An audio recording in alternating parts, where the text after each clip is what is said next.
Shalom, salam damai sejahtera dalam kasih Tuhan. Saudara, senang sekali kita bisa berjumpa di RHI Renungan Hari Ini. RHI Renungan Hari Ini bersama saya, Pendeta Lukas Eko Sukoco dari Padepokan Diakonia Mitra Kinasih GKJ Purworejo. Saudara, kita akan teruskan tentang 10 perumpamaan yang paling populer, dan kita memasuki bagian yang ke-10, bagian terakhir, karena memang hanya saya pilih 10 yang populer. Ini sangat menarik karena ini bicara tentang dua tokoh penting. Yang satunya adalah yang stratanya rendah, karena disebut di sini tentang pemungut cukai. Yang kedua yaitu tentang orang Farisi, orang yang derajatnya tinggi, kemana-mana pakai pakaian khas, dia pakai tali sembahyang dan sedikit-sedikit pakai ucapan-ucapan yang penuh kerohanian gitu ya. Berbeda dengan orang-orang pemungut cukai. Tapi apa yang kita pelajari hari ini?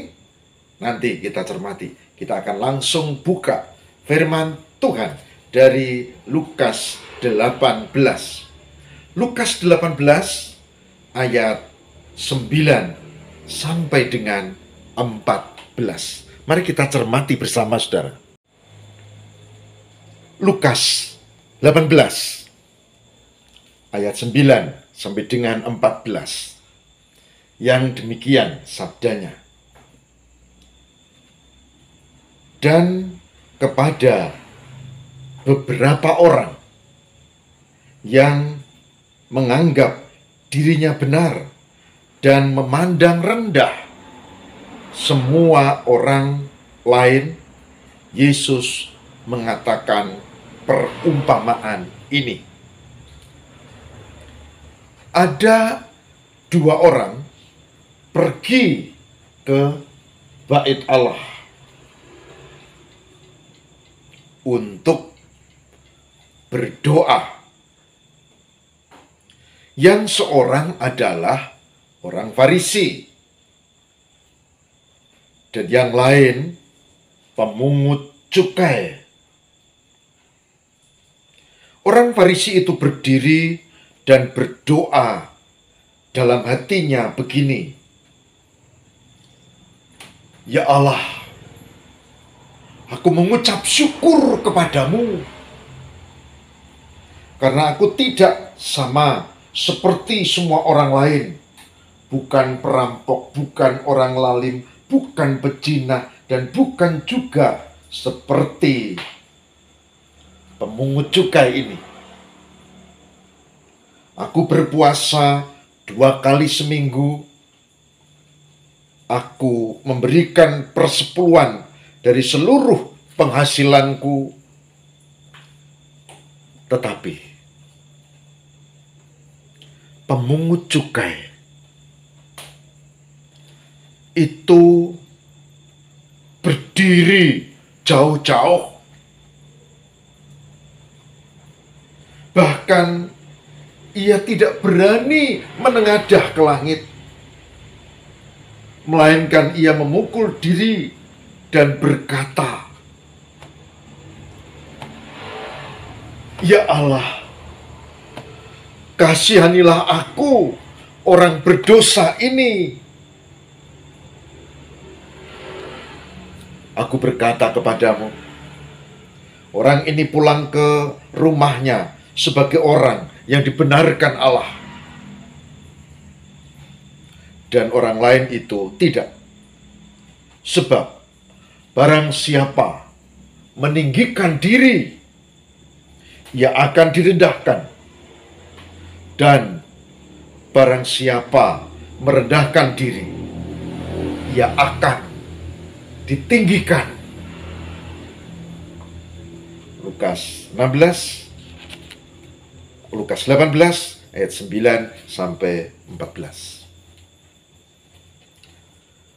Saudara yang berbahagia, barang siapa mendengarkan firman Tuhan dan memelihara dalam kehidupan setiap hari. Saudara yang terkasih di dalam Tuhan, apa yang kita pelajari dari Lukas 18 ini? Tampak di bagian pertama diungkap ayat 9. Kepada beberapa orang yang menganggap dirinya benar dan memandang rendah semua orang, Yesus mengatakan perumpamaan ini. Jadi, perumpamaan ini menegur saya, menegur saudara, menegur semua yang merasa dirinya paling benar, yang merasa dirinya paling suci, yang dihinggapi penyakit kesombongan rohani, dan sejalan dengan itu merendahkan orang lain. Maka dikatakan di situ begitu jelas, seperti kebiasaan pada waktu itu, saudara.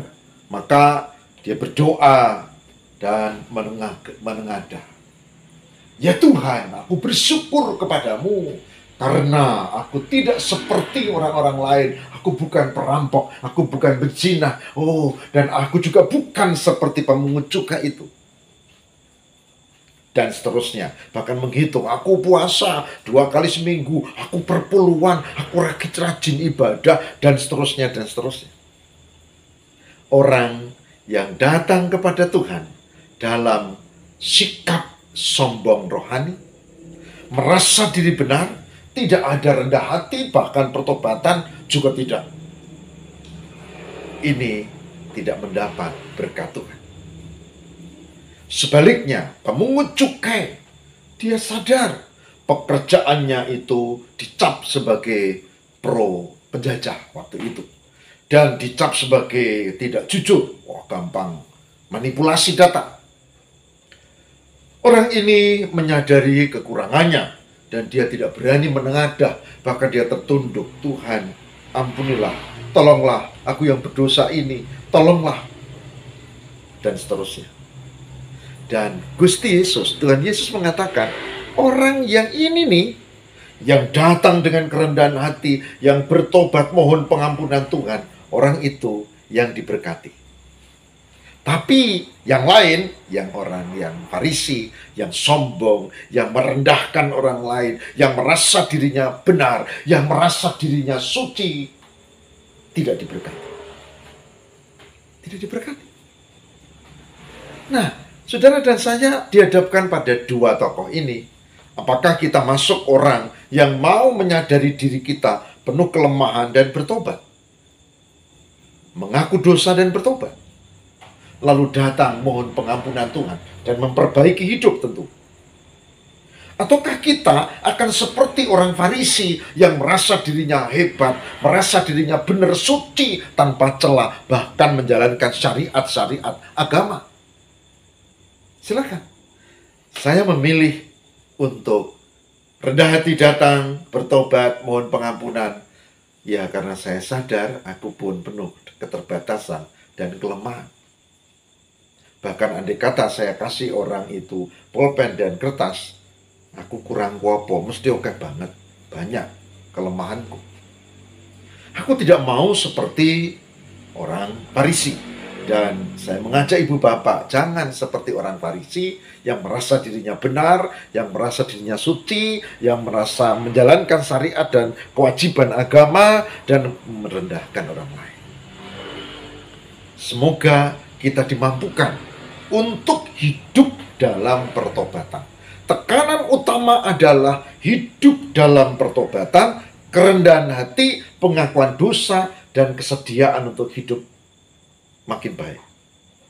Dan Tuhan memberkati karena dia menyertai kita. Sebaliknya, orang yang sudah merasa dirinya benar, sementara dia menyalah-nyalahkan orang lain, sementara dia merendahkan orang lain, tidak diberkati Tuhan.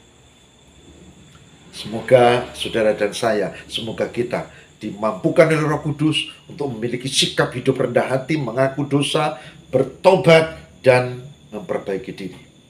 Dengan demikian, kita termasuk orang-orang yang diberkati.